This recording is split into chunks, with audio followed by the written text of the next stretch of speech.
Eu queria chamar aqui no palco para vocês, Dr. Marcos Rudelli, vai fazer o nosso bloco do quadril de novo, agradecer à Sociedade Brasileira de Quadril, que nos encaminhou aqui, Dr. Marcos.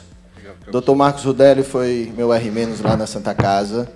Ele, que é filho, talvez, do maior cirurgião de quadril que já existiu aqui no Brasil, Dr. Rudelli. Dr. Marcos Rudelli, que hoje faz parte do grupo Cirurgia de Quadril lá da Santa Casa de São Paulo. Meu amigo, muito obrigado.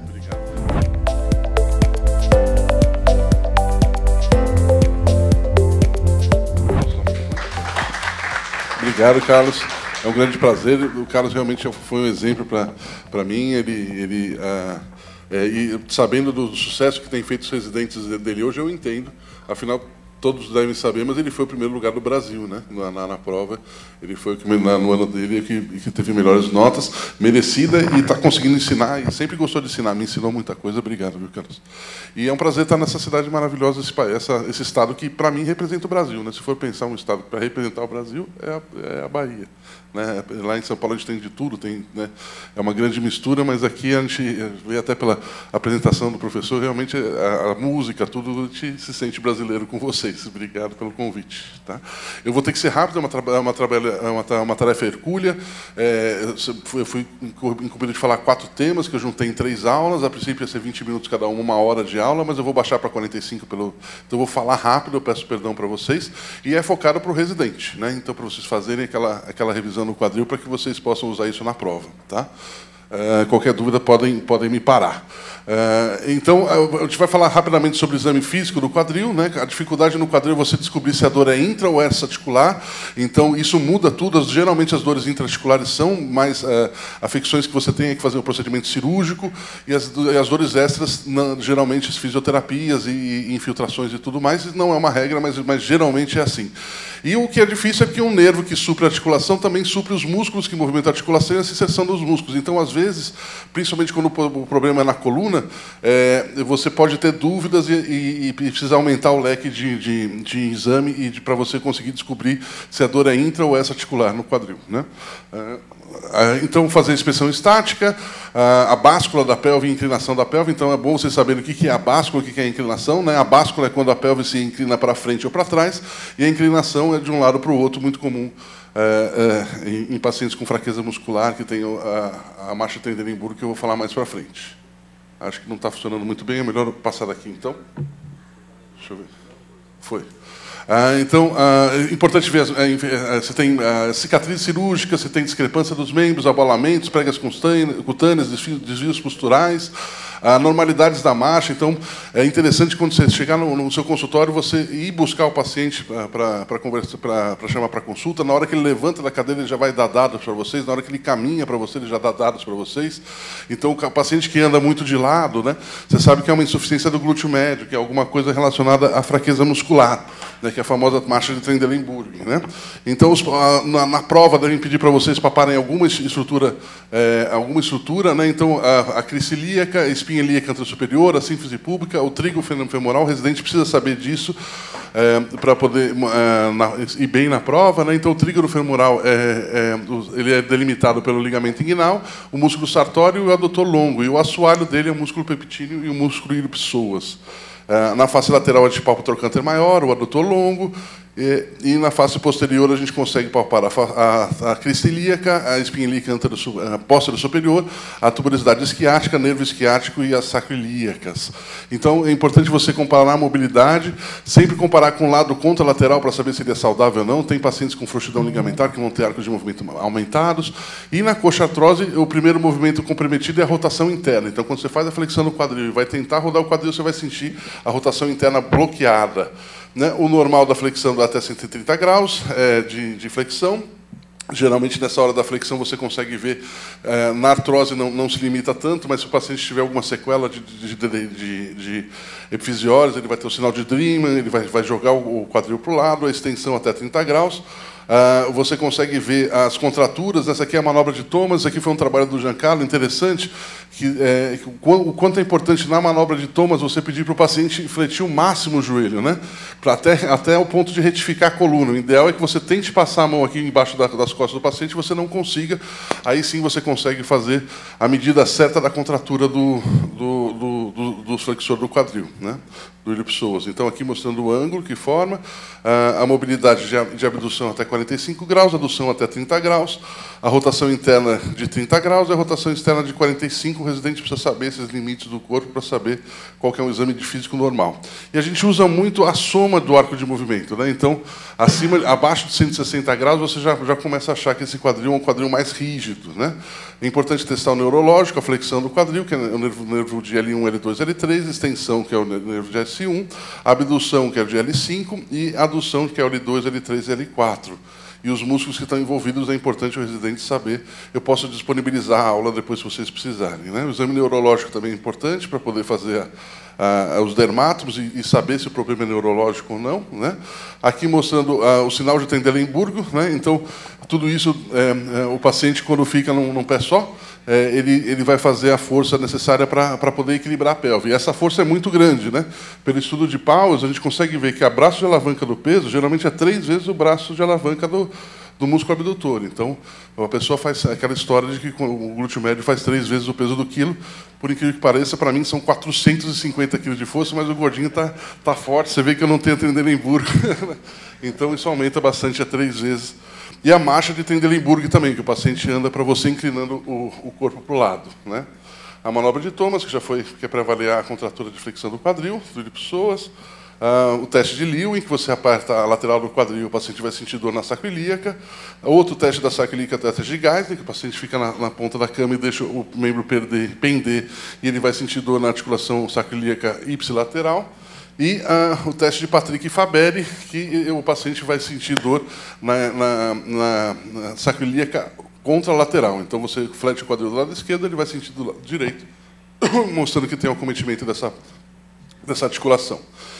Como avaliar uma radiografia, né? Então, você precisa saber as densidades, né? Então, a gente tem a densidade do ar, a gente tem a densidade da gordura, a água do músculo, né? Do osso e metal, né? Então, é importante a gente saber diferenciar esse tipo de densidade. Um raio-x de bacia bem feito, você tem que ver os forames simétricos, né? De preferência, a ponta do saco tem que apontar na sínfise pública, e aqui uma distância de 2,5 cm na mulher e 1,5 cm no homem. Então, você sabe que essa é uma radiografia bem feita. E, para ver o fêmur, é importante que rode interno, já que o fêmur tem uma anteversão, para você conseguir ver ele, você roda interno 15 graus. Isso sim é uma radiografia bem feita de quadril para você avaliar e fazer uma programação cirúrgica adequada. Saber localizar as estruturas, né? A sínfise pública, o forame, trocânter maior, trocânter menor. Então, isso o residente precisa saber avaliar. Às vezes, na prova, ele pode ser arguídeo, né? E as famosas linhas do quadril, né? Então, a gente tem a linha ilio-pectínea, que ela vai do ilho ao pubis. Ela denota a coluna anterior. A linha ilio-pública, ilio-pública, que é ilio-isquiática, que é a linha que representa a linha de Kuller. Ela é importante na programação cirúrgica, a gente vai falar mais para frente, que o cirurgião de quadril a gente tenta chegar mais próximo possível dessa linha de Kuller, porque medializando o centro de rotação do quadril, a gente consegue diminuir o braço de alavanca do peso, e isso melhora a marcha do paciente e também desgasta menos o implante. Então, é uma linha que a gente usa bastante, principalmente para programação, né? E ela denota a coluna posterior. A parede anterior, que a gente geralmente sai da gota de lágrima, né? Do raio-x, e a parede posterior também é importante você ver. Inclusive, algumas patologias a gente leva em consideração para saber se tem um acetábulo retrovertido. Eu vou falar mais para frente. Então, o teto acetabular e a gota de lágrima. Então, essas são as linhas que o residente precisa saber traçar na radiografia, para poder se o examinador for pedir, né? Que mais? Então, a gente tem aqui os sinais de artrose, né, de coxartrose no raio-x. O que a gente consegue ver? Você pode falar que esse sinal esse quadril é um quadril artrósico. A gente tem uma diminuição do espaço articular, um pinçamento articular, uma esclerose subcondral. No local onde o osso tem contato com o osso, você tem um aumento da densidade óssea no raio-x, isso fica mais branco, né, mais esclerótico. Os cistos, os geodos, que são buracos que se formam durante a coxartrose. Esses buracos eles podem ser preenchidos por enxerto durante a cirurgia, né? E os osteófitos. Então, esses são os sinais clássicos de coxartrose, né? Mas o importante é que o paciente tenha dor, tá? Então, não é só os sinais radiográficos para a gente tomar alguma atitude em relação a esse paciente, né? A presença dos osteófitos. Aqui tem um sinal de um osteófito importante, que é o sinal tromba de elefante. Se vocês conseguirem ver ali, ele forma um formato de tromba de elefante. Para o cirurgião de quadril, é uma armadilha isso aqui, quando vai se fazer prótese desse tipo de articulação. Quando você luxa a articulação, você acha que o acetábulo está aqui em cima, quando, na verdade, você tem que buscar a prótese que ela fique na altura da gota de lágrima. Esse osteófito ele atrapalha para o cirurgião achar. É muito comum, no começo da carreira, o cirurgião colocar a prótese lá em cima, porque ele não percebe que ele tem que fresar esse osteófito. Então, para o cirurgião de quadril, é uma estrutura que é importante você ver esse osteófito. Como classificar a coxartrose, né? Esse aqui, eu falo que eu não tenho mérito nenhum, eu sou só filho dele mesmo, mas o que o Carlinhos falou é verdade, ele era um cirurgião exemplar. Esse aqui é o Dr. Rudelli, aqui do lado esquerdo, e do lado direito o Dr. Bombelli, que ele ficou na Santa Casa durante 3 meses, ele foi chefe do pavilhão lá da Santa Casa. Essa foto dele. Então, a classificação de Bombelli é uma das mais conhecidas, que o residente precisa saber para poder explicar ela para o profissional. Ela leva em consideração 4 coisas. Tem algum método mnemônico para tentar melhorar, mas o ideal da classificação é que você entenda ela, aí você vai conseguir reproduzir ela melhor e não só decorar. Mas um método, tem pessoas que colocam ERAM, né? E-R-A-M, ou então REMA, né? Também é um jeito. Para o presidente, na hora da prova, que fica nervoso, tentar lembrar. Mas, vamos lá. A etiologia ela pode ser mecânica, metabólica ou combinada. Mecânica nada mais é do que uma artrose que o que aconteceu? Tá. Mecânica é uma artrose no paciente que não tem nenhuma doença metabólica e a articulação se desgasta conforme o tempo passa mesmo. Então, geralmente, é super externa essa artrose. A metabólica, geralmente, são processos sistêmicos. Então, por ser sistêmico, vai acabar cometendo os 2 lados, geralmente. Então, geralmente, é bilateral e, geralmente, tem esse conforto. Como é sistêmico, causa uma sinovite, a sinovite acaba destruindo toda a articulação como um todo. Então, geralmente, é uma artrose concêntrica. Vocês vão ver que tem também, na classificação do Bombelli, essa explicação do tipo de artrose da metabólica para a mecânica, né? Então, é uma artrose, geralmente, que ela é concêntrica, ela é hipotrófica e, geralmente, bilateral. Então, isso faz você pensar que é uma artrose metabólica. Ou pode ser combinada também. Sobre o formato dela, como eu já comentei alguns, né, a gente tem um formato esférico, a gente tem um formato elipsoide, que parece uma elipse, subluxada, isso aqui é comum, né? Esse quadril está displásico do lado esquerdo, né? Dá para ver que é uma displasia do desenvolvimento do quadril, mas o processo da artrose ela acaba começando a destruir o teto acetabular até ele conseguir, isso está bem explicado no livro do Powers, que você consegue até ele conseguir 8 graus. Esses 8 graus faz com que o fêmur seja jogado para fora. Essa força que faz o fêmur ser jogada para fora causa tensão nos ligamentos e causa tensão nas estruturas presas na cápsula também, e é isso que forma os osteófitos, essa força de subluxação do fêmur, né? A lateral, a concêntrica, que eu falei é mais comum em processos reumatológicos, que pegam sinovite, que pega a articulação como um todo. E a interna e a infrainterna, vocês vão ver que é muito comum no impacto fêmur-acetabular, que quando acontece o impacto do fêmur com o acetábulo, ele faz um mecanismo de contragolpe e acaba sendo uma artrose que faz na região inframedial. Muito comum, às vezes, você ficar inseguro de operar esses casos, porque você fala, poxa, eu não estou vendo aquela artrose, né, clássica, com pinçamento, é uma artrose difícil. Aí a tomografia faz você tirar essa dúvida, você consegue fazer a tomografia e perceber que teve um pinçamento, né? Então, além disso, a reação biológica ela pode ser atrófica, normotópica ou hipertrófica, né? Então, a atrófica ela não tem muita formação de osteófito, a normotrófica é difícil você fazer você realmente saber o que é uma normotrófica ou hipertrófica, mas seria a que constrói mais osteófito, que apresenta mais osteófito, seria a hipertrófica. E o quadril rígido, hipomóvel e imóvel, que é conforme o grau de mobilização. Então, até 30 graus é um quadril rígido, de 30 a 60 um quadril hipomóvel e acima de 60 um quadril móvel, né? A classificação de Tones é uma outra classificação que o residente precisa saber.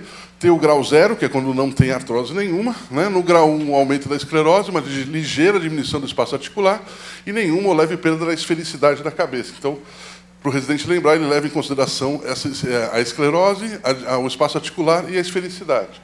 O grau 2, então, pequenos cistos, moderada diminuição do espaço articular e perda da esfericidade da cabeça. E no grau 3, ela já avançada, com a presença de cistos largos, severa diminuição do espaço articular e severa deformidade da cabeça, né? Então, a indicação da artroplastia. Quando fazer? É importante isso. Quando que se deve fazer a prótese? É o médico que escolhe a hora de fazer a prótese? Não. Porque a indicação principal é dor. O médico não consegue sentir a dor do paciente. Então, a dor é uma coisa que muda muito de pacientes para pacientes. Às vezes, você vê um paciente com uma radiografia horrível e ele está falando, doutor, eu estou ótimo aqui, eu não estou com dor nenhuma. Você vai operar esse paciente que está sem dor só por causa do raio-x? Claro que não. Então, o médico, na cirurgia primária, na revisão, sim, é o médico que indica. Mas na cirurgia primária, quem indica é o paciente e cabe ao médico saber tutoriar o paciente para ele tomar a decisão certa. E, geralmente, que é quando a atividade de vida dele está prejudicada. Ele não consegue fazer as coisas que ele quer, ele não vai viajar porque ele vai sentir dor, ele não passeia, acaba tendo a vida dele prejudicada. Então, nesses casos, é bom operar. Quando o paciente fala para mim que eu devia ter feito antes, eu sinto que o culpado sou eu de não ter tutoriado ele direitinho para ter feito antes. Então, é importante o médico saber tutoriar e quem decide é o paciente. E as causas comuns, artrose primária, osteonecrose da cabeça do fêmur. Hoje, com o uso de corticoide e pelo próprio Covid, temos muitos jovens com essa necrose, né? A fratura do colo do fêmur, a displasia e nas artrites reumatoide, espondilite anquilosante também você vai ter.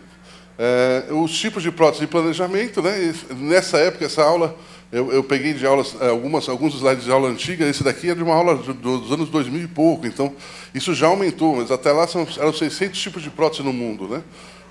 Mas, basicamente, elas se dividem em 2 grandes grupos, parciais e totais, e a total em 3, cimentadas, não cimentadas e híbridas. Então, a parcial é quando você não faz a prótese do acetábulo, né? Eu vou mostrar para frente que não é uma boa ideia isso.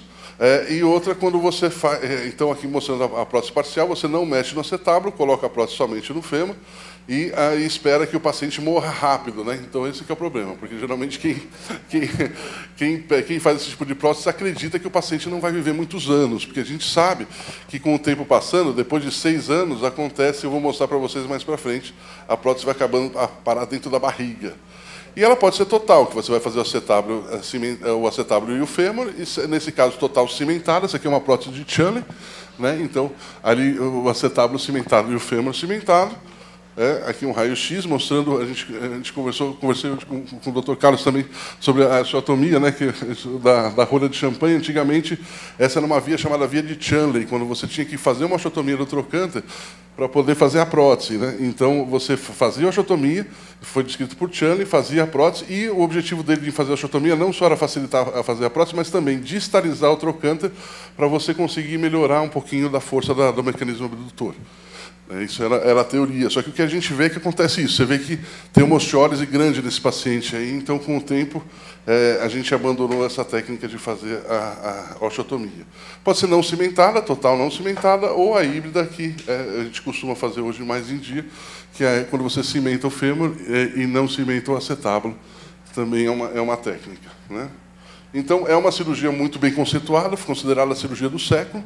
Mas quer dizer que não tem complicação? Não, né? Então, a gente tem algumas complicações dela e a gente tem que tomar cuidado, né? Então, quem revolucionou mesmo foi o Sir John Chunley, né? Quando ele que descobriu o polietileno, né? Inclusive, ele implantou o polietileno no próprio corpo para ver que não tinha nenhuma reação, que era um material inerte. Ele foi nomeado Sir pela rainha da Inglaterra e também ele era médico e engenheiro mecânico, por isso que acho que ele tinha uma visão um pouquinho mais ampla das coisas e conseguiu revolucionar essa cirurgia a ponto de virar a cirurgia do século, né? Então, em 1961, ele fez esse artigo que descreveu, e na Santa Casa a primeira prótese não foi a primeira prótese do Brasil, e sim a primeira prótese de Chunley cimentada no Brasil, foi feita lá na Santa Casa. Esse caso, em 1973, acho que o professor estava lá, né, chefe? Nessa época, um pouquinho depois, né? E aí você vê que ela durou, primeira prótese durou 24 anos, sem desgaste nenhum. Do jeito de você ver o desgaste, é você ver a cabeça do fêmur, conforme fazer radiografias seriadas, ela se mexer, né? E você vê que durou muito bem essa prótese até 24 anos, só não durou mais porque essa paciente veio a falecer. Então, por que a prótese do quadril não dura para sempre? O grande desgaste, o grande vilão da prótese, essa imagem é só para quem é velho, né? Mas isso aqui é um filme chamado Highlander, que eles eram imortais e só morriam quando cortava a cabeça, né? Então, por que não dura para sempre? Porque o grande vilão é o desgaste. O desgaste ele faz com que forme esses debris entram na interface do cimento e osso, e você vê aquela osteólise que eles causam, que vai causando osteólise até um ponto de a prótese soltar, né? Então, uma superfície de contato vai gerar desgaste e deformação, e isso vai causar osteólise. Quem estuda isso é a tribologia, não é estudo de tribos, e sim, tribos vem do grego atrito, né, que é um estudo da superfície de atrito. E hoje em dia nós temos diversos tipos de superfície de contato, e a cerâmica veio para revolucionar isso, diminuindo bastante. Tem gente que fala que as próteses hoje em dia vão durar 30, 40 anos, eu não sei, talvez durem para sempre, até a gente não sabe, com tão pouco debris, ninguém sabe, porque ainda estamos num período de estudo. Estamos já quase terminando os 15 minutos da primeira aula, eu vou só falar um pouquinho de planejamento, que é importante. Na prova, o residente vai ser... É muito comum eles pedirem para fazer um planejamento, geralmente não planejamento inteiro, só traçar a linha bilacrimal, ou então tratar o índice acetabular, uma coisa mais simples, né? Mas o objetivo do planejamento é que você reproduza a biomecânica do paciente, você reduz o tempo cirúrgico, você prevê complicações, o canal é fino, vou precisar de uma fresa flexível, não vou precisar de uma fresa flexível, e você consegue restituir a anatomia do paciente, mas é importante que o raio-x seja bem feito, como é que segundo os critérios de Tanashi, que nem eu descrevi lá atrás. Então, o que é importante ter no planejamento, né? Você vê a discrepância dos membros, que é a linha azul, você vê ali a linha bilacrimal, que é muito comum vocês serem pedidos para fazer isso na prova. Então, a lágrima, você consegue achar ela como o sinal da lágrima aqui, você faz uma linha entre elas, e você vê que a prótese, o interessante é que a prótese fica apoiada na altura da linha de lágrima. A linha de Kuller, que é aquela linha isquiática, você vê que a prótese está bem próxima dela, com o objetivo de você medializar o centro de rotação. Você vê a altura do corte também, a altura entre a prótese e o topo do trocânter é um dado interessante para você conseguir. Tudo isso na prótese cimentada, tá? Na não cimentada, ela depende muito de onde você dá o press-fit. Então, o cirurgião experiente sabe onde cortar o fêmur direitinho para que dê o press-fit no lugar certo e você não tenha a discrepância dos membros, que o maior número de processos nos Estados Unidos é discrepância de membros, porque o cirurgião não tem tanto controle quanto a cimentada. Então, uma das vantagens da cimentada é que você coloca a arte onde você quer, né? E também você consegue medir o canal femoral para ver se você precisa colocar bone plug ou não, se precisa de uma fresa flexível. Canais abaixo de 12 milímetros geralmente são muito finos para caber a prótese. Então, essa aqui é uma prótese que a gente usa bastante, que é a prótese de X, ela tem diversos tamanhos. Desde o 33 até o 56, essa 56 não tem no Brasil, né? Parece que na cirurgia do Lula o planejamento tinha dado 56, quase importaram, mas no final acabou se usando uma 50 com colo longo, mas porque geralmente esse esqueleto maior é o esqueleto mais europeu. O brasileiro, geralmente até 44, 50, a gente já consegue resolver a maior parte dos casos, e é importante a gente respeitar a anatomia do paciente. Você vê ali uma programação, geralmente o colo, o centro de rotação ele fica na altura do topo do trocânter, é muito comum isso. Nesse paciente, se a gente fosse deixar o colo na altura do topo do trocânter, você vê que não respeita a anatomia, porque ele tem um colo varo. Então, nesse caso, o que você tem que fazer? Você tem que calcular aqui, com planejamento, você já prevê que é um colo varo, você vai ter que diminuir o corte do fêmur para poder caber a prótese e você restituir a anatomia do paciente. Ok? Então, acho que eu vou encerrar essa aula para a gente ir para a próxima. Carlinhos, você quer fazer alguma interrupção nesse? Pode seguir direto? Então, tá bom. Então, aqui os templates, né? É importante você ter um lugar de raio-x onde você consiga ter o controle saber que essa radiografia está em tamanho real mesmo. E aqui você deixa a prótese na linha de Kuller, na altura da gota de lágrima, qual o offset que é, e você consegue entrar na cirurgia mais programado para isso. Então, vamos para a próxima aula. Vamos falar de impacto? Deixa eu só que eu tinha colocado um despertadorzinho para a gente não passar mais o tempo, pronto, 15 minutos. Então, vamos falar agora de impacto femoroacetabular, vocês podem me interromper se precisar, ok? Então, temos o impacto femoroacetabular, temos 3 tipos de impacto, eu vou explicar aqui mais para frente. É uma doença relativamente descoberta relativamente agora, mas é claro que ela sempre existiu, eu vou mostrar mais para frente.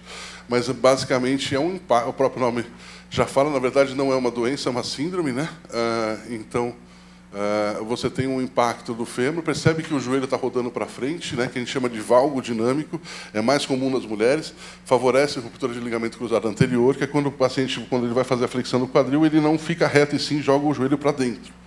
essa jogada do joelho para dentro, com o quadril fazendo a rotação interna, você tem um impacto entre o fêmur e o acetábulo, vai começando a crescer o osso nessas regiões, tanto no fêmur quanto no acetábulo. Percebe que tanto a sínfise púbica quanto a articulação sacroiliaca sofrem com isso, então, às vezes, o paciente vem te procurar por dor na sacroiliaca ou dor na sínfise púbica, e o problema é o impacto, né, em que vai causando esse osso, essa formação do osso. Então, a definição é uma colisão anormal entre a cabeça femoral e o acetábulo, que ela pode ocorrer em amplitudes fisiológicas, um paciente que não tem frouxidão ligamentar, porém com uma articulação com alteração morfológica. Então, um acetábulo retrovertido, uma sobrecobertura, uma coxa profunda, faz com que tenha uma sobrecobertura do pincer. Então, você não tem problema com arco de movimento, e sim com o acetábulo. Ou então, você tem um paciente com frouxidão ligamentar. Tem os critérios de Whinney-Davis, para a gente poder saber, né? Um deles, vocês podem fazer o teste agora, colocando a mão para frente aqui. Você vai puxar o polegar para ver se você consegue encostar ele. Você vê que eu sou duro para caramba, né? Outra coisa seria você conseguir fletir mais que 90 graus o dedinho, né? Hiperextensão dos cotovelos e dos joelhos, e conseguir alcançar o chão com as mãos espalmadas e o joelho esticado. Então, a pessoa que tem frouxidão ligamentar geralmente tem essa facilidade, e não é uma doença, a frouxidão, mas, porém, ela faz com que o paciente tenha arco de movimento maior que o normal, e isso causa um impacto e causando essa formação de osso.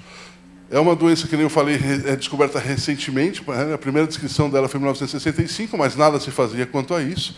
Aqui no Brasil começou a ser tratada em 2002, mas no mundo quem começou a tratar ela foi o Dr. Gans. Ele fazia cirurgia aberta no ano de 2000, mais ou menos, né, que ele descreveu essa patologia. Então, geralmente é na localização antero-superior, né? Tem a deformidade do cabo em pistola. Esse aqui é o Dr. Gans, junto com o Dr. Rudelli, lá na International Hip Society, que é a Sociedade Internacional do Quadril. E aqui você vê que não é uma doença tão simples assim, né? Esse aqui é um trabalho mostrando que nesse osso de 10 mil anos já tinha um impacto do tipo pincer, e também tinha o Kami nessa peça de museu aí então sempre existiu, só que a medicina só descobriu há pouco tempo, né? Tanto que quando começou-se a fazer a artroscopia no quadril, ninguém sabia muito para que servia. Era mais para tirar corpo livre, corpo estranho. Ninguém sabia que tinha essa doença ainda até os anos 2000 e pouco, né? E o que é importante para o residente saber para falar na prova? Kami é mais comum em homens. Da onde que vem esse nome do Kami? Aquela peça ali em cima, que é o virabrequim. Kami é um nome da engenharia mecânica, que é transformar movimento circular em linear. Então, é isso que o virabrequim faz, né? Então, conforme ele roda, ele tem um dente, e quando ele passa pelo pistão, ele levanta o pistão, ele transforma o movimento circular em linear. É mais comum em jovens atletas, tá? Então, isso é importante para o residente falar na prova. É um contato repetitivo do fêmur acetábulo, na região anterolateral, o maior cometimento da articulação, isso é importante também, machuca menos o labro, e tem a lesão em contragolpe, que é aquela lesão que faz a artrose inferomedial que eu comentei na classificação de artrose, né? Apesar de que você pode ter ele em acetábulos retrovertidos. Eu vou explicar esse crossover sign mais para frente. E tem o pincer, que é quando você tem uma sobrecobertura do acetábulo. Então, esse aqui é um caso de coxa profunda. Na verdade, acetábulo protuso, já que eu toquei no assunto para o residente saber, é muito comum isso, você tentar decorar, você pensa assim, poxa, não, acetábulo protuso, é só o acetábulo que passa a linha de Kohler. Não, coxa profunda, fica confuso isso. Mas, para vocês tentarem organizar na cabeça, o primeiro sinônimo que veio foi de acetábulo protuso, descrito pelo Otto. E eles levavam em consideração que a cabeça e o acetábulo passavam a linha de Kohler. A linha de Kohler está aqui, a cabeça, então isso aqui é um acetábulo protuso. Quando só o fundo acetabular que passa e a cabeça não, a gente chama de coxa profunda. Tá? Só um parênteses para vocês também, não sei se cair na prova já é um dado a mais. O que muda então no pincer? Então, no Kami, geralmente homens, atletas de idade baixa. O pincer não, é mulheres de meia idade. E é mais comum a lesão labral. Tá? Então, isso é importante vocês decorarem. Sinais de retroversão do acetábulo. Então, é uma síndrome que dá num quadril que tem deformidade com arco de movimento normal. Então, como é que você sabe que tem a retroversão? Uma é o crossover sign. Como é que você descobre ele? Você sai da gota de lágrima, vê a parede anterior, que ela vai cruzar com a parede posterior, causando esse cruzamento aqui, ó, sinal do cruzamento. E o centro de rotação vai ter lateralizado. Além disso, a presença da espinha isquiática. Ó, você conseguir ver essa espinha, geralmente, você pode intuir que esse acetábulo é um acetábulo retrovertido, que ele vai favorecer o impacto. Também pacientes que operam a coluna, né? É importante, a coluna é muito importante, tem que falar da coluna, né? Mas quer queira, a pelve é onde a coluna se apoia. Então, puxando um pouquinho para o meu lado. Então, esse movimento da bacia também, né? Então, quando a gente fica em pé, a bacia faz uma báscula para frente, e quando a gente senta, ela faz uma báscula para trás. Em pacientes que esse movimento está bloqueado, e um dos estudos que a gente está fazendo isso é sobre incidência espinopélvica, né? O ângulo da incidência espinopélvica, que eu não vou entrar em detalhes, mas ele é traçado assim: o centro de rotação do fêmur, o meio do promontório, uma linha passando por cima do promontório, e você consegue se medir. Você faz o raio-x do paciente em pé, sentado, pegando a coluna, e com isso você consegue ver se tem uma retroversão ou não, se o paciente consegue fazer esse movimento. Se ele não conseguir, você imagina que a coluna é dura, na hora que ele vai sentar, manter a posição da pelve em pé, você tem uma chance maior de impacto, tanto da prótese quanto no paciente que não tem prótese. Então, resumindo aqui, esse aqui é um quadril normal, o paciente faz um arco de movimento normal. Com o CAMI a gente tem uma corcunda, um osteófito no fêmur, que vai machucar mais a articulação que o labro, machuca também o labro mais menos. E o pincer é quando você tem uma sobrecobertura do acetábulo, e aí é muito comum uma lesão labral, mais comum em mulheres de meia idade. E o misto é quando você desculpe, já pega os dois, tanto o pincer quanto o CAMI. A lesão de labrum, o labrum é como se fosse um lábio. Quem já viu cirurgia de quadril sabe como é que é o labrum. A função dele é manter a pressão hidrostática, ele aumenta também a superfície de contato do fêmur. A gente vai ver que aumenta em até 20% a superfície de contato e 30% do volume acetabular. Ele faz como uma ventosa, ele faz uma pressão negativa. Então, o labrum é muito importante para a estabilidade do quadril. Uma lesão dele deve ser reparada. Antigamente se fazia, né, aqui um quadro clínico, uma mulher, um homem jovem, esportista, ou uma mulher de meia idade, com uma dor inguinal. É muito comum o paciente pegar o quadril com a mão assim, fazer assim: eu tenho dor aqui. Ele não consegue especificar, mas ele faz o sinal do C. Ele encosta a mão falando que tem dor aqui. A maior parte dos quadros é insidioso, essa dor vai piorando conforme o tempo, e a maior parte dos quadros com dor na virilha, mas também você pode irradiar para o joelho, para a coxa, para a lateral do quadril, até na sacroiliaca, que nem eu mostrei, que também é sobrecarregada. Aqui é o sinal do C. Alterações lombares e pélvicas podem causar esse impacto. O valgo dinâmico, então, o paciente que joga esse joelho para dentro, ele vai ter uma chance maior no esporte. E o teste que a gente faz, que é muito comum você descobrir a dor, é o teste de Fadir, né? Que não é o Dr. Fadir, não é o epônimo, e sim é flexão, adução e rotação interna. Quando você faz isso, você leva o fêmur em contato com o acetábulo, principalmente machucando o labrum, e aí sim o paciente fala que tem dor no quadril, você pode fazer a investigação com as radiografias que eu já vou citar. E também você pode fazer a extensão, rotação externa e abdução. O paciente também pode referir dor quando esse impacto é posterior. Quais raios-x você deve pedir no impacto femoroacetabular? Tá? O cross-table pode ser feito, mas não é o principal.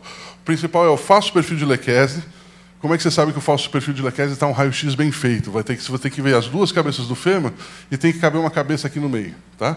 Como o paciente fica? Ele fica encostado com o pé que está perto da parede, encostado na parede, com o pé paralelo à parede, o outro pé 90 graus e o quadril mais ou menos 60 graus assim. Quanto mais ele rodar ou menos, vai mudar essa distância e você vai saber se esse falso perfil de Lekese foi bem feito ou não. E aqui você vai conseguir traçar o ângulo centro-borda lateral, uma linha passando pelo centro de rotação do acetábulo, e você vai ver o quanto tem de cobertura. Você tem uma sobrecobertura lateral, que isso pode favorecer o impacto femoroacetabular. Outros raios-x que você precisa pedir é o DUM do croquet, o DUM com flexão do quadril a 45 graus e a abdução, e o do croquet a 90 graus, como se fosse a posição de Lowenstein. E acho que vocês conseguem ver bem aqui o impacto. Esse aqui é o osso saudável do paciente. Tudo isso aqui é um osso a mais. Você consegue ver até uma linhazinha separando, mostrando que esse impacto é um CAMI grande, né? Aqui mostrando na radiografia a região desse osteófito. Aqui, ó. Então, todo esse vermelho é um osso a mais que formou, que tem que ser retirado, né? O ângulo que você traça é o ângulo alfa. Ele foi descrito primeiramente na tomografia, com cortes específicos, né? Mas a gente costuma fazer ele no raio-x mesmo, ou na tomografia a gente não consegue pedir. Geralmente eles fazem um corte normal, mas o corte teria que ter uma angulação específica para poder traçar ele corretamente. Mas o ângulo alfa, ou o ângulo de Notsley, né, que é quem descreveu, o que acontece? Você faz um círculo de Moses, né? E nesse ciclo de Moser você vê aonde que o colo tangencia. Se não tivesse esse osteófito, ele ia tangenciar aqui. Ó. Então, quanto menor o ângulo, menor a chance de ter impacto. Quando estiver acima de 55 graus, você pode falar que esse é um quadril que tem um impacto femoroacetabular do tipo CAMI. Aqui o ângulo alfa é medido na radiografia, né? Então você vê onde tangencia o colo do fêmur, que você vai fazer um dos pontos, passando pela centro de rotação e seguindo a linha do colo do fêmur. Aqui um acetábulo normal, sem retroversão. E aqui o ângulo centro-borda lateral medido no raio-x AP também. Tem as medidas aí, o normal até 40 graus, o excesso de cobertura acima de 40 graus e displasia abaixo de 20. Né? A displasia seria o oposto. A tomografia é um exame interessante, principalmente com a reconstrução 3D para o cirurgião, durante a cirurgia, ele localizar o que ele precisa tirar, né? Mas o diagnóstico mesmo a gente faz com radiografias. E na ressonância é importante para ver se lesão de labrum. Como é que você vê a lesão de labrum? Né? Aqui você vê um cisto paralabral, né? Um cistinho pequenininho. O labrum é um triângulozinho, você vai ver esse labrum destacado, mostrando que tem essa lesão de labrum. Né? É normal você achar cistos de inclusões, que são esses cistinhos que aparecem aqui, também mostrando que está tendo um impacto entre o fêmur e o acetábulo. Aqui uma lesão de labrum bem evidenciada, onde tem a ruptura. Ó, o triângulozinho é o labrum, geralmente não tem essa parte de hipersinal aqui, mostrando que tem líquido entre o labrum e o acetábulo, mostrando que esse labrum está destacado. Tá? Então, a ressonância magnética é importante para a gente ver também a presença dessa lesão labral. Okay? Aqui são imagens do trabalho do Gans, em 2001, quando ele fazia a luxação controlada. Conversando hoje também com o professor, a gente falou, né, a cirurgia do Gans é muito parecida com a osteotomia do Chanley, né? Você faz um pequeno corte aqui no trocante, tirando o glúteo médio da frente. Então, aqui onde estava inserido o glúteo médio foi cortado, e você consegue luxar para o anterior e consegue tirar abertamente essa protusão. Aqui é do trabalho do Gans, essa imagem, né? Mostrando que foi tirado o impacto por via aberta, mas hoje em dia a gente vê aqui depois colocando o trocante no lugar com 2 parafusos e não com a cerclagem em rolha de champanhe, como era feito com o Chanley. Né? Mas hoje em dia a gente trata assim, trata com endoscópico. Né? Então, uma câmera, a gente tem os pontos de entrada, aqui mostrando a visão de um labro sendo reparado. Né? Então, aqui a cabeça do fêmur, aqui o labro destacado, ali em cima foi feito um furo, passado a âncora, e depois com instrumentos, parece fácil isso, mas tecnicamente é muito difícil.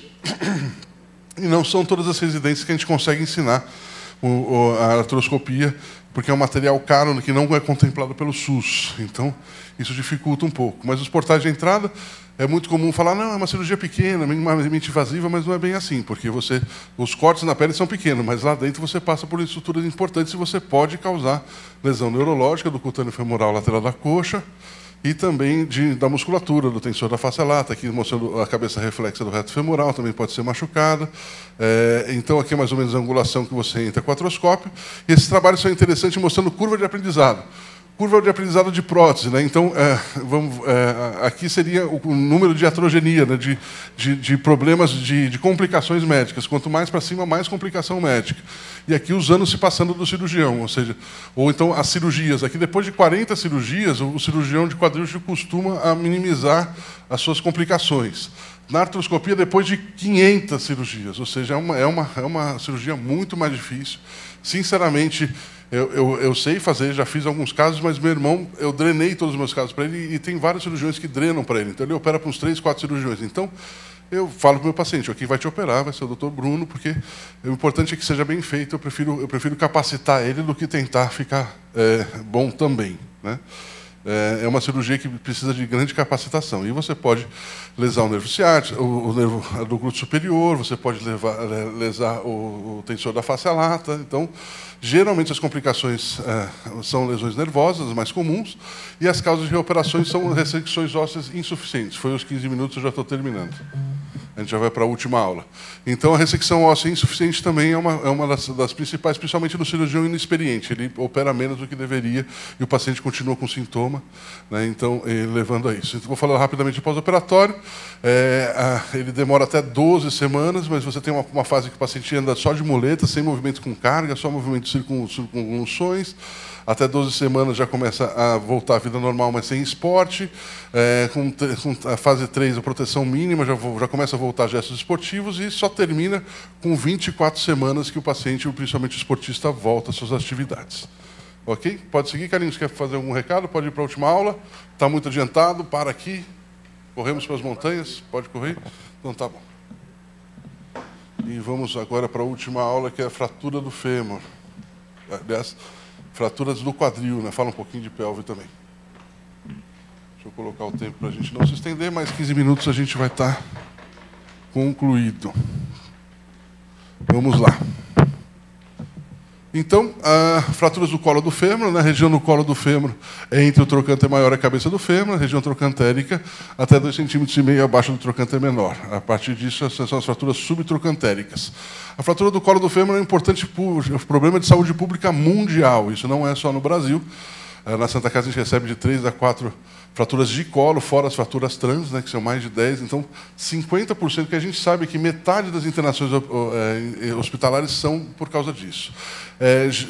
Acima de 75 anos, 32% dos idosos sofrem queda. Isso aqui é uma cartilha interessante, tem todo o estado, tem, esse aqui é do governo de São Paulo, de São José dos Campos, na verdade, mostrando o que é importante. Tirar tapetinhos é muito comum, a história do vovozinho e vovozinha cair no caminho do banheiro à noite, né? Então ela levanta para fazer xixi, como conhece bem o ambiente, não acende a luz e cai no caminho, no tapetinho. Então, o que eles orientam? Sempre acender a luz, sempre ter barras para poder levantar da cama. Sempre orientar no banheiro também ter barras para você se apoiar, barra no chuveiro, tudo isso tentando prevenir a queda do idoso em casa, que é o mais comum, principalmente durante a noite, né? Então, como eu falei, são 50% das internações hospitalares, então a gente acha que é por causa de infarto, que o vovô interna, porque não, é por causa de trauma e queda. Aquela velha história, diminuição da taxa, a gente tem a população chegando à idade maior, maior urbanização, acesso aos hospitais e a compreensão do idoso, então isso faz com que as pessoas vivam mais e começam a ter mais os problemas da velhice, da terceira idade. Então, depois da cirurgia, 1/3 deles estão reabilitados, estão bem, às vezes, até melhor do que antes. 1/3 está reabilitado, mas anda pior. E a casuística principal é que 30% morrem até 1 ano, né? Então, tem que tomar cuidado de falar isso para a família, mas geralmente não morre na cirurgia, e sim morre decorrente das comorbidades que esse paciente tem, que levaram também à queda do fêmur. Olha lá. Olha o quanto que queda é maior do que o resto, por mortes por acidentes, né, conforme a idade. Então, passou de 70 anos, o que mais mata é queda. Esses vovozinhos não podem cair. E muito mais comum em mulher, porque o osso da mulher é mais frágil por causa da mudança hormonal, o osso da osteoporose da mulher é mais severo, né? Então, é importante você compreender um pouquinho da anatomia, ver que uma parte do colo do fêmur não é coberta por cápsula, né? Então a parte posterior ela é livre, na parte anterior tem o Y de Bigelow ali, que é a cápsula articular, a região, né? Então, região do colo femoral, região trocantérica, e às vezes é comum aparecer na prova perguntar qual que é o fratura do colo é mais jovem ou o transtrocantérico é mais idoso e por quê? Porque geralmente o paciente mais idoso tem mais limitação do quadril. Então, é muito comum o colo quebrar, tanto que tem aquele solar que quebrou e caiu, ou caiu e depois quebrou, né? Um dos jeitos de quebrar é o paciente fazer uma torção muito grande do fêmur. Se ele tiver artrose com 80 anos, ele vai quebrar na transtrocantérica. Se ele não tiver, o fêmur vai conseguir chegar o colo do fêmur no acetábulo e fazer uma fratura de colo, geralmente em espiral. E muito comum o idoso também cair de lado e, por isso, quebrar tanto o colo quanto a transtrocantérica. Mas, para vocês decorarem, geralmente fratura do colo na 7ª década e fratura trans na 8ª década. Ou por forças indiretas, né, que é a ação do trocânter maior, ou por forças indiretas, que é essa força axial, que acaba machucando o colo do fêmur e quebrando. É a imagem típica, né? Então, isso aqui até ortopedistas, até pessoas que não são ortopedistas sabem que se você chegar a ver um idoso com essa perninha virada e encurtada, isso aí é sinal da fratura do fêmur, né? E uma das coisas que perceberam é que, geralmente, a fratura do colo femoral você tem mais dor, menos rotação e menos equimose. E na fratura trans você tem um pouquinho menos de dor, mas mais sangramento e mais rotação. Por quê? Por causa da cápsula.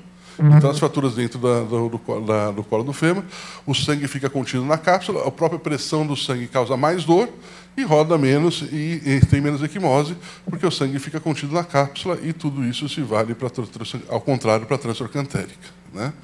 Então, uma da classificação, se perguntarem para vocês na prova a classificação, você pode falar conforme anatomia, todas as fraturas você pode falar conforme anatomia, né? Então, aqui é subcapital, médio cervical no meio do colo e baso cervical, que às vezes se comporta como uma trans, você pode tratar com DHS ou com uma ASH, né, que é um padrão único em espiral. Outra classificação é a classificação de Powell, uma classificação ortopédica é interessante quando ela te leva a uma conduta, né? E essa é uma delas, que quanto maior o grau de cisalhamento, acima de 70 graus, você tem mais chance dessa fratura desviar. Tanto que, em pacientes muito jovens, se você tentou fixar um Powell 3, né, muito cisalhante, você colocou aqui uma placa, parafuso canulado, num paciente jovem, a gente vai ver que tem uma outra coisa para vocês decorarem, é o organograma conforme a idade e como tratar, né? Eu já vou falar mais para frente.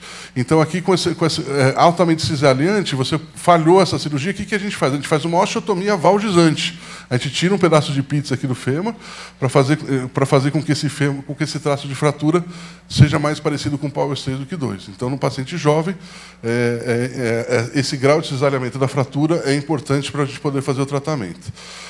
E a classificação mais importante, mais conhecida, é a classificação de Garden, né? Eu coloquei o raio-x ali para vocês verem as linhas de tração, né?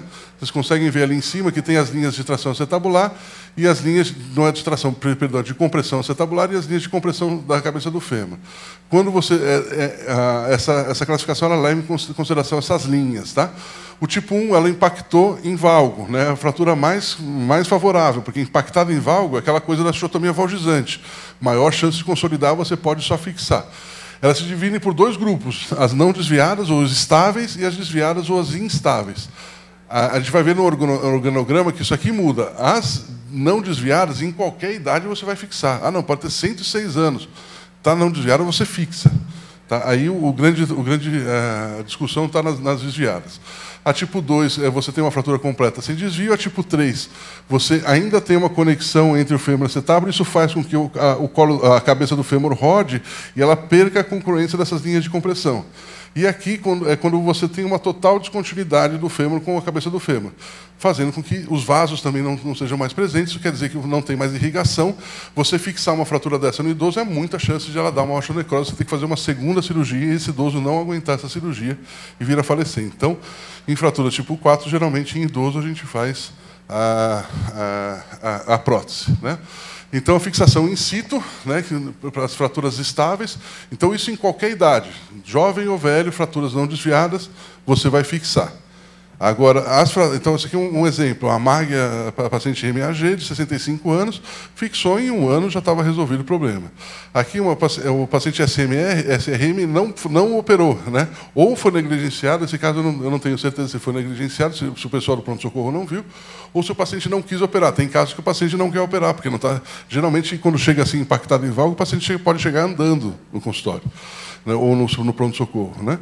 E aqui você vê que desvia, depois de 4 semanas, essas fraturas desviam. Então, importante para o residente agora, é decorar esse organograma das fraturas desviadas ou instáveis. Tá? Então, é importante. Até 65 anos, você vai, em qualquer hipótese, desviado ou não desviado, você vai tentar fixar, redução e osteossíntese.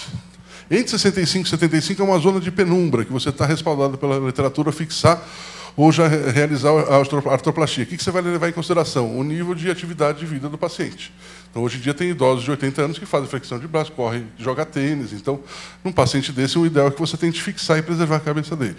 E acima de 75 anos, as fraturas desviadas, você costuma operar e fazer uma artroplastia. Tá? Então, isso é importante para o residente, é uma coisa comum e cai em prova para vocês. O que mais? Então, aquilo que eu falei, né? Então, depende. A zona de penumbra, você precisa ver o grau de atividade do paciente, o grau de osteoporose, o tempo da fratura, o quanto que esse paciente tem comorbidade. Aí a opinião do paciente também é importante. E a grande discordância, né? Todo mundo fala que é uma fratura não resolvida, né?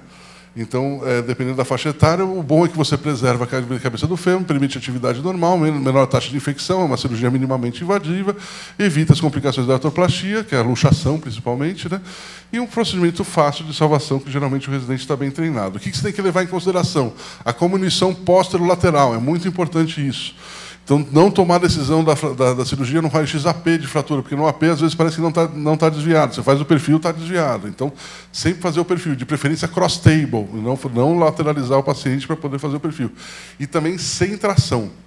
É muito comum, porque na transtrocantérica você precisa fazer a tração para montar a fratura e entender ela melhor. No colo do fêmur, se você tracionar, você pode desviar a fratura que não estava desviada. Então, sem tração, e o importante é você descobrir se tem essa combinação para descobrir o método de fixação.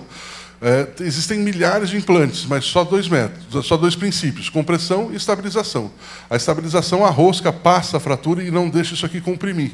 E a compressão, a rosca fica presa só no fragmento distal. E isso aqui forma como se fosse um tutor da cabeça do fêmur para poder levar ela à posição, né? Então, é importante você saber se tem essa comunição. Essa comunição geralmente acontece por causa do contato na hora do trauma torsional do colo do fêmur com a região do acetábulo posterior, ela que causa uma comunição nesse lugar.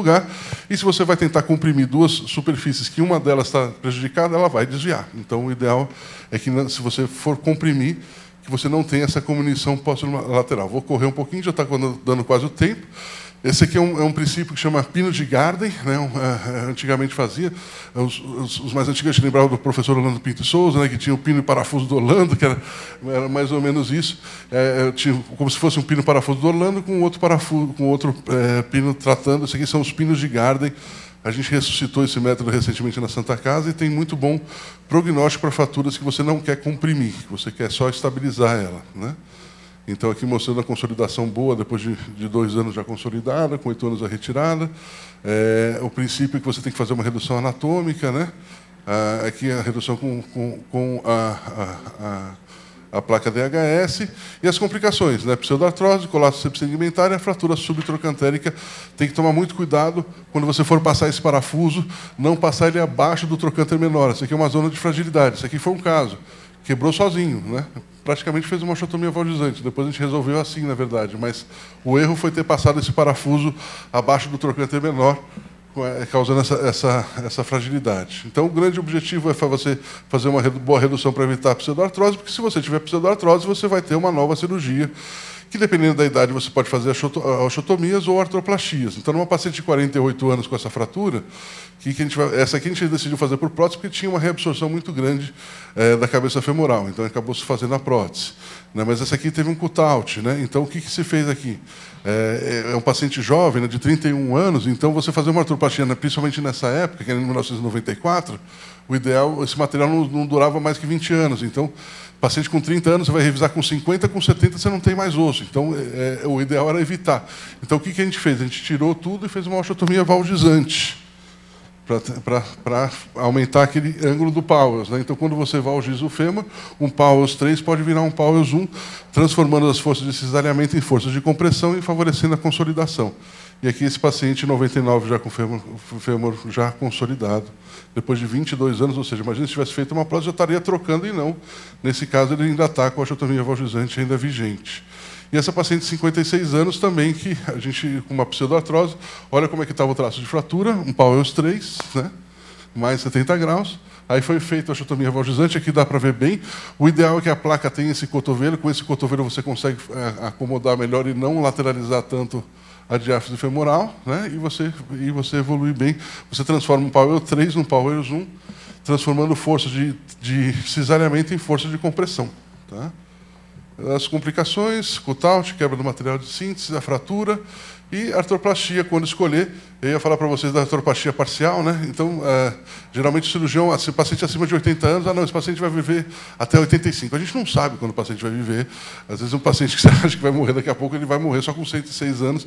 E esse que é o problema da artroplastia parcial, porque ela acontece isso, ela vai parar dentro da barriga. Então, você acaba arrumando, por causa de 20 minutos de cirurgia para fazer uma acetábulo, eu não vejo muito porquê. Então, lá na Santa Casa, a gente parou de fazer. Aqui, é interessante que é um paciente que ela fez não cimentada no fêmur direito e cimentada no fêmur esquerdo. Aqui foi cimentada por dentro da barriga e a não cimentada afundou dentro do canal. Ou seja, a gente não gosta muito dessa prótese parcial. E aqui na prótese total cimentada, aí você percebe o desgaste. Você faz raio-x seriada, depois de 20 anos, olha como essa cabeça do fêmur, mesmo sendo cabeça 22, como ela lateralizou. E essa aqui foi um caso que evoluiu bem a cerclagem, o amarrilho ficou bom, né? Mas geralmente ele absorve esse fêmur, aí, essa osteotomia do... E muito brevemente, que acho que a gente tem 2 minutinhos só, para acabar a fratura...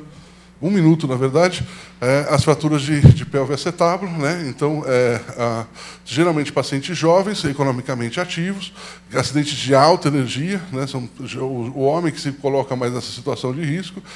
Até 1970 o tratamento era eminentemente conservador. Hoje em dia, você pode fazer uma luxação, uma subluxação com perda da relação anatômica, então, geralmente, em alguns casos, a gente opera, né? Então, fraturas estáveis e instáveis, e o tempo cirúrgico, isso tudo tem que ser levado em consideração. No ano de 2000, teve 153 mil acidentes, foram 5 mil óbitos. Você vê que a idade jovem, o jovem é o sempre que se coloca mais em risco, corre mais com carros, e ele vai acabar tendo essa fratura. É importante você ter uma boa congruência articular, mínimo desvio, se você for tratar conservador, esses são os parâmetros que você pode pensar em tratamento conservador. Agora, o raio-x que você precisa fazer, o residente precisa saber, né, a série trauma, né, então fazer aqui na posição de... São as incidências dos irmãos Judê, né? A Lara obturatriz, né? É muito mais fácil vocês tentarem compreender a lógica para tentar descobrir, porque tem aquele método OCA, né? Obturatriz, coluna posterior, para saber o que vem, mas se você entender a pelve, você consegue chegar à conclusão sem ter que decorar dessa maneira. Bom, eu vou pedir perdão, mas acho que eu vou parar, já estamos muito avançados, tá? E já deu o meu tempo que foi me estimado, tá? Obrigado. Vai ser.